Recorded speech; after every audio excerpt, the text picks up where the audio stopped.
Hello दोस्तों, welcome back to favourite channel Forest Blaster. मैं हूं आपका होस्ट अभी। ओके जी, एक इवेंटफुल डे रहा। बहुत सारी चीज़ें पर्टिकुलरली कोड वगैरह के अंदर हमारे काफ़ी ग्रुप के अंदर टारगेट्स वगैरह हिट हुए।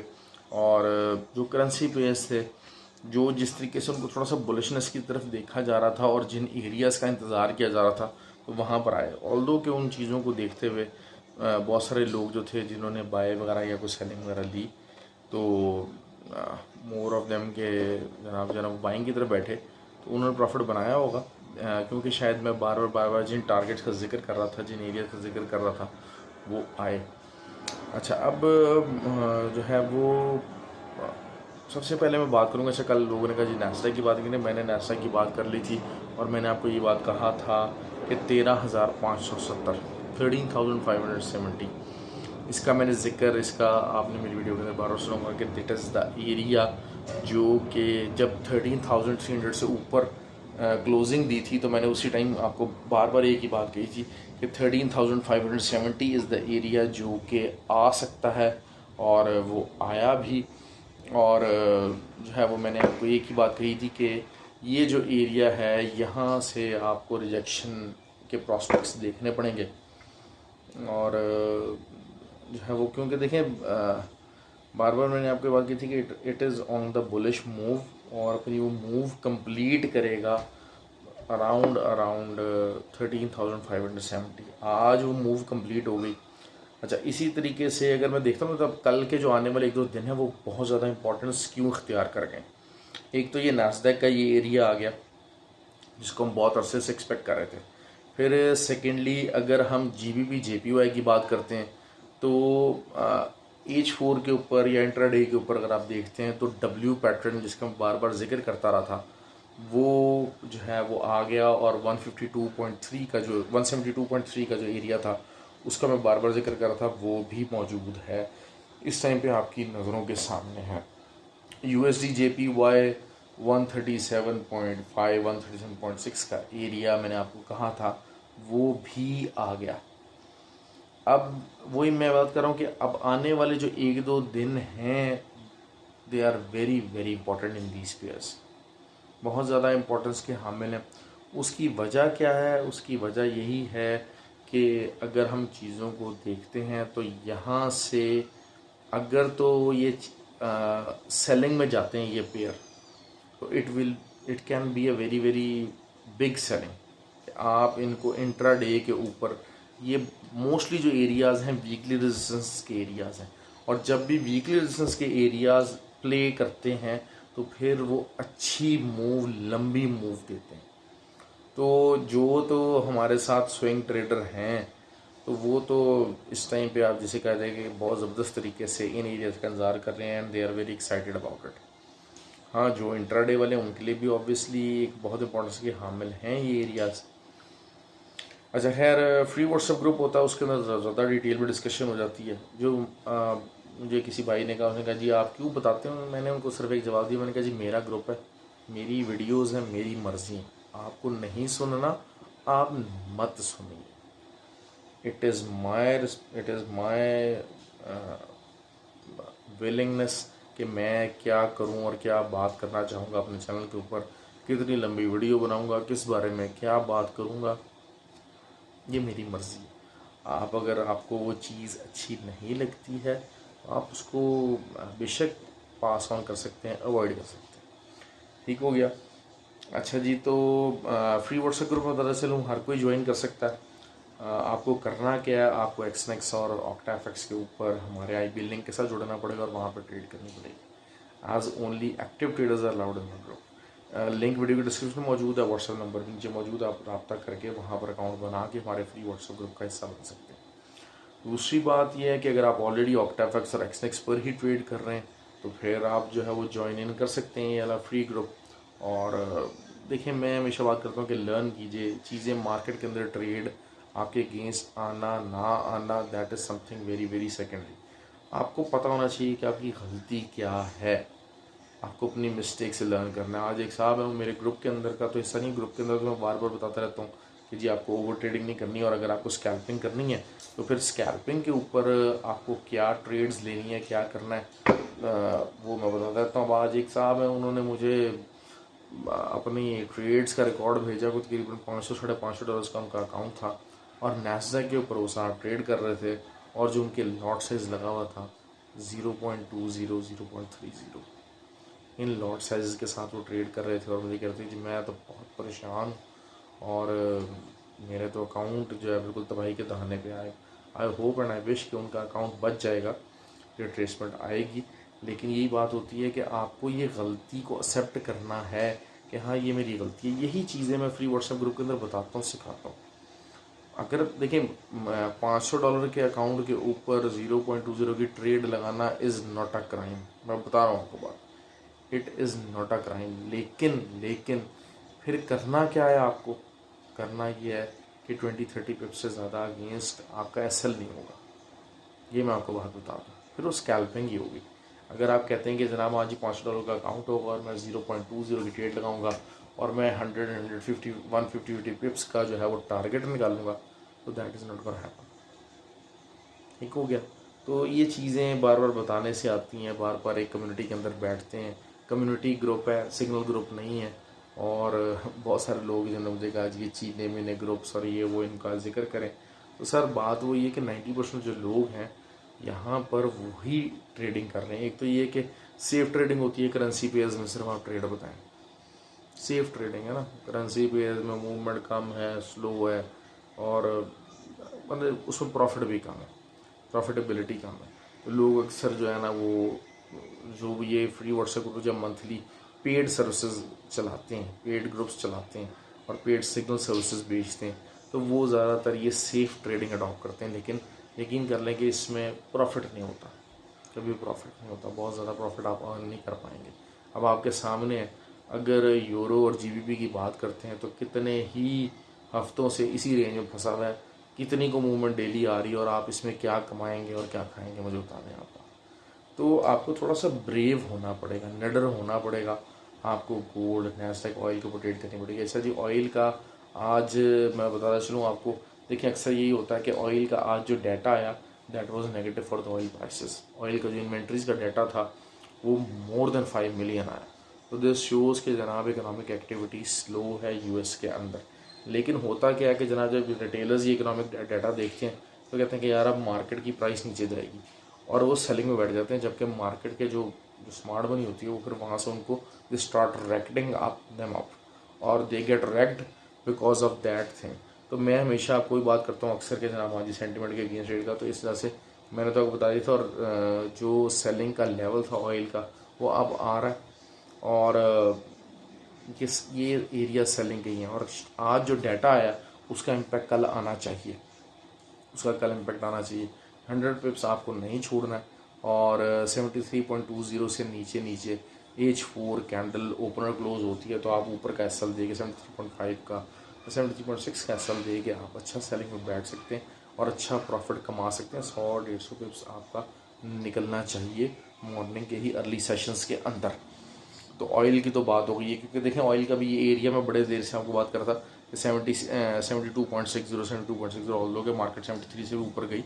तो लेकिन ये कि डिपेंड्स होता है, हो जाता है कि जनाब जो थोड़ा बहुत वही बात है एसएल खाने के लिए थोड़ा सा ऊपर चली जाती है market, but it doesn't matter much. दूसरी बात ये है कि जो है वो हम बात करते हैं जी यूएसडी जेपीवाई की सबसे पहले। अच्छा, यूएसडी जेपीवाई को भी अगर देखते हैं तो हम अच्छा खासा जो है वो एक सेलिंग रेजिस्टेंस एरिया पे खड़ा हुआ है। ट्रिपल टॉप टाइप आप जो है वो कर लीजिए, इसको रिएक्शन कर लें। लेकिन अगर हम आज देखें, आज जो DXY की जो बुलिशनेस की वजह थी और नैस्डैक की जो बुलिशनेस की वजह थी वो था बाइडन का बयान। बाइडन ने कहा जी मसले की बात कोई नहीं है, ये डेट सीलिंग वाला मामला हमने निबेड़ देना, कोई रौला नहीं, कोई इशू नहीं है और यूएस कोई बैंकरप्ट ये वो डेट के इनके इश्यूज़ नहीं होने वाले, वी विल इंक्रीज दैट। तो एक strong message regarding the economy of US वो गया मार्केट के अंदर, उस मार्केट को रिफ्लेक्ट किया और जिसकी वजह से DXY ने भी पंप लिया और जो है नैस्डैक है वो भी पंप अप हुआ, गोल्ड जो है वो प्रेशर के अंदर आया। तो that was the major reason behind that. लेकिन ये कि अब हम कल और परसों इसको थोड़ा सा ज़रा साइमल्टेनियसली देखना पड़ेगा चीज़ों को। मैं बार यहाँ से थोड़ी बहुत जो है वो रिट्रेसमेंट होती देख रहा हूँ। जो है वो DXY की रिट्रेसमेंट होगी। बेसिकली अगर आप देखा जाए तो 101 से मार्केट उठी है और थोड़ा सा अप ट्रेंड की तरफ निकलना चाह रही है। और एक साहब भाई हैं, उन्होंने तो जनाब जो है ना जो फ्री व्हाट्सएप ग्रुप है उसके अंदर शेयर भी किया कि जी साइडवेज रहते रहते जो ट्रेंड लाइन की जो रेजिस्टेंस थी DXY की वो ब्रेक कर गया वो। तो अब इसके बाद से अगर हम बात करते हैं जो जी, लेकिन ये कि अभी भी कबल अज़ वक्त है कि हम ये कहें कि जी DXY 106.5 पर जा रहा है। हाँ, ऊपर के लेवल्स मौजूद हैं जहाँ पर DXY जा सकता है, अच्छा रिस्पांस दे सकता है। अच्छा, उसके हिसाब से अगर हम देखते हैं USD JPY, अब USD JPY की ये हाई रेजिस्टेंस एरिया मौजूद है, लेकिन जिस किस्म की बुलिश क्लोजिंग हुई है ना, this is something very very bullish actually. USD JPY की बहुत ज़्यादा तगड़ी बुलिश क्लोजिंग हुई है और जिसकी वजह से शायद मार्केट यहाँ से थोड़ी बहुत रिजेक्शन तो आनी चाहिए, रिजेक्शन आनी चाहिए। H4 अगर आपका 137.6 से नीचे ही रहता है, ओपन और क्लोज होता है कम से कम मॉर्निंग सेशन के अंदर 2 से 3, 2 एटलीस्ट, तो फिर आप वहाँ से ऊपर का एसएल दे के आप सेलिंग कर सकते हैं और नीचे का जो टारगेट है वो 134 का आ सकता है बड़े आराम से। और थोड़ा बहुत ये जिसे कहा जाए कि इन द लॉन्गर टर्म भी जो है वो टारगेट थोड़ा बहुत नीचे की तरफ जा सकता है। ठीक हो गया जी, क्योंकि JPY के मूव का इंतज़ार है। GBP JPY की बात करते हैं तो 172.5 का अगर जो है वो, जिस तरह मैं बात कर रहा था कि जी जो है वो H4 का W पैटर्न है वो कंप्लीट हो रहा है वहाँ पर। अब जो कंप्लीट हो रहा है तो फिर उसको एक रिट्रेसमेंट आनी है। अच्छा, अगर इसको यहाँ से ऊपर जाना है, इसको यहाँ से ऊपर जाना है तो नीचे का एक लेवल है 170.5 का, उसको सपोर्ट बनाना पड़ेगा। माजी में वो रेजिस्टेंस का काम करता रहा और वहाँ से रेजिस्टेंस आई और दोबारा 168 और 159 तक की तरफ जो है वो मार्केट गई है। लेकिन ये कि बिल्कुल एक इमीडिएट लेवल 170.5 का एरिया है, तो ये अगर जो है वो यहाँ पर आता है मार्केट, TP1 होना चाहिए यहाँ पर। यहाँ अगर हम सेलिंग की बात करते हैं, ऊपर का SL मैंने खैर ग्रुप के अंदर तो बताया है, तो अगर आप ये कि 172.6 का जो है वो या 7 का SL आप लगा लेते हैं और अगर 172.3 के पास कहीं आपको मिलता है, छोटा सा एक SL है, को बहुत लंबा नहीं है, तो आपको एक अच्छी जो है वो मार्जिन मिल सकता है, यहाँ से अच्छी ट्रेड मिल सकती है up to the level of TP1 170.5। अच्छा, 170.5 के बाद इसको मॉनिटर करना पड़ेगा। अगर TP2 की तरफ जाना तो फिर TP2 ऑब्वियसली आपका 168 का एरिया होगा। तो लेकिन यह बहरहाल आना चाहिए, JPY के अंदर इतना दम है। और असल मसला ये है कि GBP जो है वो it is weakening actually. GBP काफ़ी ज़्यादा प्रेशर के अंदर है। GBP USD की बात करते हैं तो वही चीज़ है कि आज इसको 125 से ऊपर भी क्लोजिंग नहीं दे सका, तो this is in the selling mode. और 1.22 का नीचे का जो एरिया है 1.225, ये आ जाना चाहिए। यूरो का भी मामला सेम है, 1.075 मैंने बाइंग बताई हुई है। तो अगर आपको सेलिंग में रहना तो that will be something very good and very smart and wise move. अच्छा, गोल्ड का आज जो है वो मामला क्या रहा? गोल्ड का अच्छा खासा मामला बेहतरीन था। गोल्ड में ये हुआ कि जब 1992 पे आया और बार बार उसको नहीं कर रहा था, तो बहरहाल फ्री व्हाट्सएप ग्रुप के अंदर बता दिया कि जी it is forming a bear flag.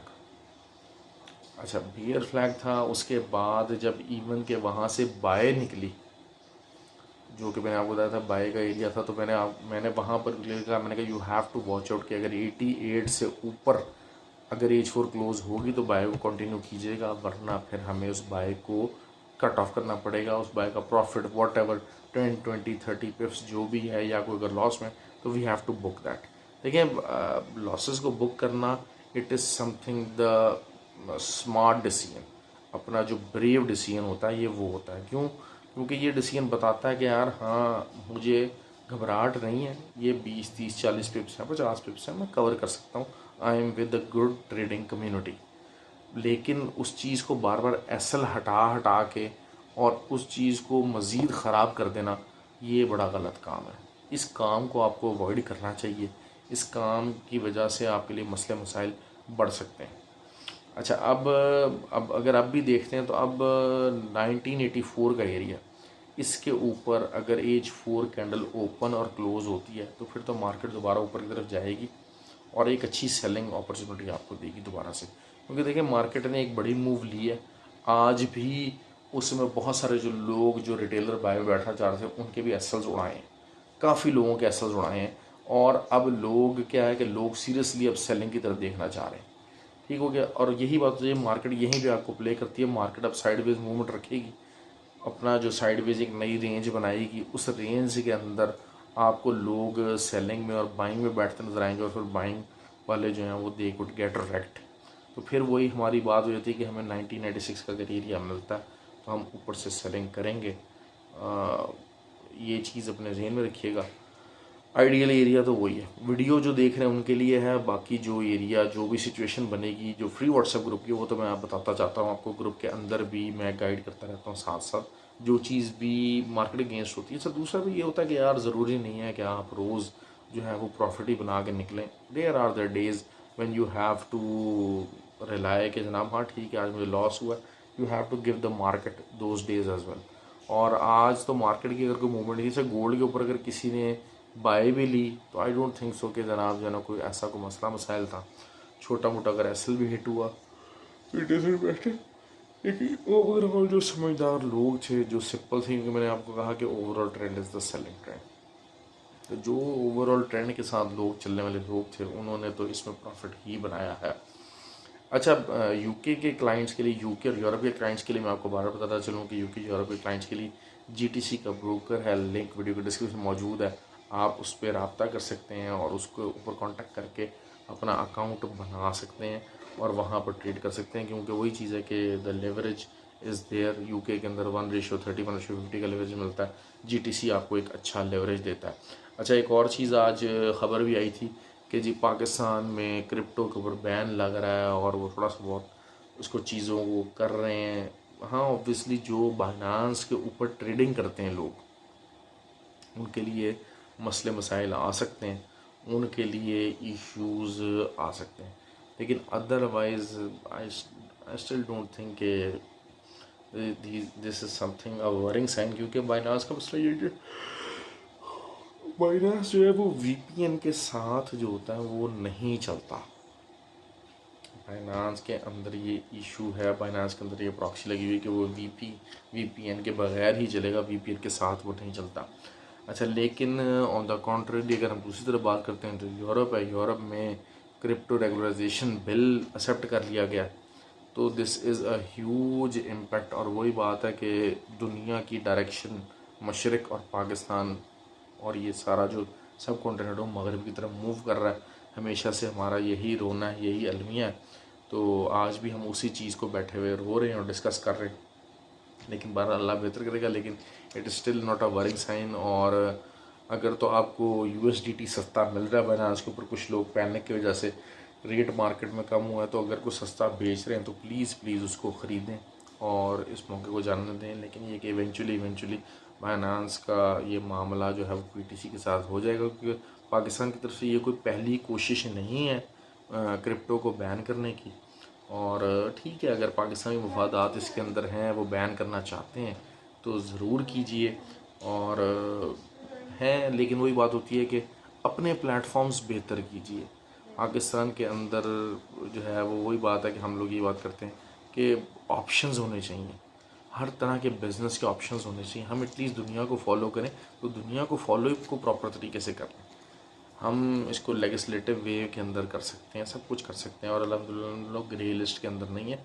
UAE आप देखें ग्रे लिस्ट के अंदर मौजूद है, लेकिन उसके बावजूद look what they are doing with their currency markets. तो हम पे ऐसी कोई पाबंदियाँ नहीं हैं। दूसरी बात यह है कि हमें ग्रे लिस्ट उसका क्या, इस टाइम पे तो जो है वो आईएमएफ हमें लोन भी देने को तैयार नहीं हो रहा है। They are just playing with our sentiments and the people. तो हमें इस चीज़ की कोई इतनी को खातिर ख्वाह परवाह नहीं होनी चाहिए। और लेकिन बहरहाल यूथ के लिए जो है ये मौका है, अपॉर्चुनिटी है। और इस अपॉर्चुनिटी को जो यूथ अवेल करेगी वही बेहतरीन रहेगी। तो ख्याल कीजिए अपना। आई होप के all of you guys will have a lovely day tomorrow. अच्छा, फंडामेंटली को बहुत हैवी न्यूज़ अगेन कल नहीं है। मैं आपको बार बार बात कर रहा हूँ, देखिए न्यूज़ को मैं लाजमी कवर करने की कोशिश करता हूँ। तो फंडामेंटली कोई एज सच को बहुत हैवी न्यूज़ नहीं है। इवन के जो एशियन सेशन है सारा कुछ है। थोड़ा बहुत मेरे ख्याल से ऑस्ट्रेलियन डॉलर से रिलेटेड शायद छोटी मोटी न्यूज़ होगी। ऑस्ट्रेलियन डॉलर को मैं इतना कवर नहीं करता, लेकिन ये कि इंशाल्लाह I will try to cover that. और यूरो JPY जो है वो भी ऑन द मूव है। क्यों? क्योंकि JPY थोड़ा सा अंडर प्रेशर है और euro is gaining the strength. तो फिर वो जारी बात है वो ये कि उसकी भी मूवमेंट ऊपर तरफ जा रहा है। अगर जिन्होंने यूरो JPY को शॉर्ट किया हुआ, they are in big trouble and their troubles are not going to finish very well. और लेट्स सी, क्योंकि कल की क्लोजिंग बहुत बहुत इंपॉर्टेंट है, चाहे वो नैस्डैक है, चाहे वो GBP JPY है, चाहे USD JPY है, क्योंकि कल एक ब्रेकआउट ट्रेड सिचुएशन बन सकती है। अगर ब्रेकआउट सिचुएशन बन गई तो फिर ये जितने भी जो लोग सेलिंग के अंदर बैठे हुए हैं इनको अपनी ट्रेड्स कट करनी पड़ेंगी, लॉस में कट करनी पड़ेगी। This is what I have to say. लाजमी तौर पे लास्ट पार्ट जो है ना इसको डिस्कस कीजिएगा, क्योंकि कल मैं बता रहा हूँ कि बहुत ज़्यादा इंपॉर्टेंट, क्योंकि फिर इसके बाद जो मूव्स हैं ना और आगे ऊपर के टारगेट्स हैं वो बहुत बड़े बड़े और बहुत बहुत लंबे टारगेट्स हैं। ख्याल रखें अपना जी। Have a good day. I hope कि जो है वो आपको वीडियो पसंद आए। लाइक कीजिए, कमेंट किया कीजिए। थैंक यू वेरी मच, बहुत शुक्रिया।